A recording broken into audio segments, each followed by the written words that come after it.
नमस्कार, मी पंजाब डक. 22 जून पासून मात्र सर्वदूर पाऊस व्हायला सुरुवात होणार आहे, म्हणून हा अंदाज सर्व शेतकऱ्यांना लक्षात.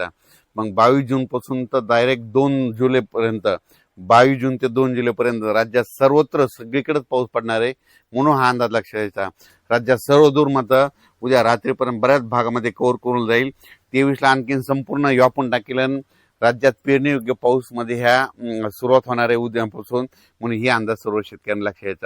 म्हणजे सांगायचं झालं तर आज फक्त निश्चित सुरुवात आहे. आज सुरुवात झाल्या सगळीकडे पडत नसतं. फक्त उद्यापासून मात्र 22 पासून मात्र तर 2 जुलैपर्यंत मात्र राज्यात सगळीकडे पाऊस पडणार आहे. म्हणून शेतकऱ्यांना एक सांगू इच्छितो की पेरणी करत असताना जमिनीमध्ये ईदभर ओल गेली तरच पेरणीचा निर्णय घ्यावा, म्हणून हे देखील सर्व शेतकऱ्यांनी लक्षात घ्यायचं. काल देखील पाऊस म्हणजे त्र्यंबकेश्वर नाशिक त्या पट्ट्यामध्ये पाऊस झाला.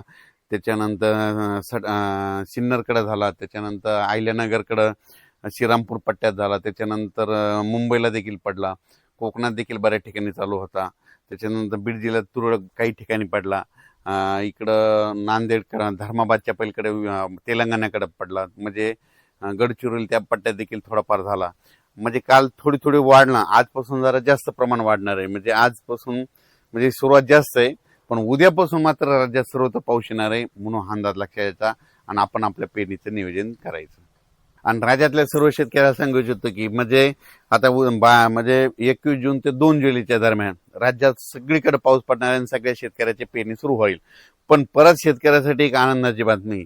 हे जे म्हणत होते ना दुष्काळ, तर तुम्हाला सांगतो 2 जुलै राज्यात जुलै महिन्यात 2 जुलै ते 20 जुलैच्या दरम्यान राज्यात अतिवृष्टी होणार आहे. म्हणजे ठिकठिकाणी अतिवृष्टी होईल आणि बऱ्याच म्हणजे जवळपास मग ती काय होईल, मुंबईकडे अतिवृष्टी होईल, नाशिककडे होईल, पुण्याकडे होईल, इकडे उत्तर महाराष्ट्राकडे होईल. मग त्याच्यामध्ये काय होईल, जे छोटे छोटे तळे आहेत त्याच्यामध्ये मात्र जुलै महिन्यात मात्र पाणी येणार आहे, म्हणून हा अंदाज लक्षात.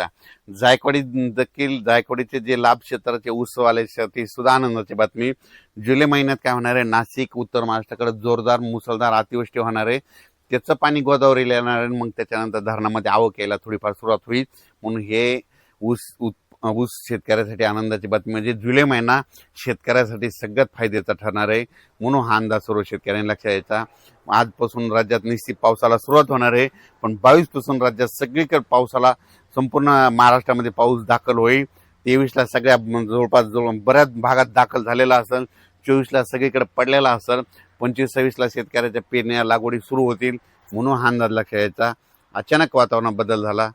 पेरणी करताना सगळ्यात महत्वाची घ्यायची काळजी, पाऊस पडल्याच्या नंतर सकाळी सकाळी शेतात जायचं. जर 4 बोट ओला असेल तर पेरायचं नाही, 6 बोट असेल तरी नाही पेरायचं. चांगली ईदभर ओला असेल तर तुम्ही पेरू शकता, कारण की राज्यामध्ये चांगला पेरणीयोग्य म्हणजे पाऊस पडणार आहे. काय होतं, पेरल्याच्या नंतर सरासरी पाऊस उघडत आहे, पण यावेळेस तसं होणार नाही. 22 जूनला सुरू जे होईल पाऊस, तर मग डायरेक्ट 2 जुलैपर्यंत दररोज एक दिवस इकडे असं कधी सगळ्या भागात पडणार आहे. म्हणून यावर्षी आता हे शेवटच्या आठवड्यात पेरणीचं देखील चांगलं पोषक वातावरण राहणार आहे, म्हणून पेरणीची देखील सगळ्यांनी तयारी ठेवा. धन्यवाद.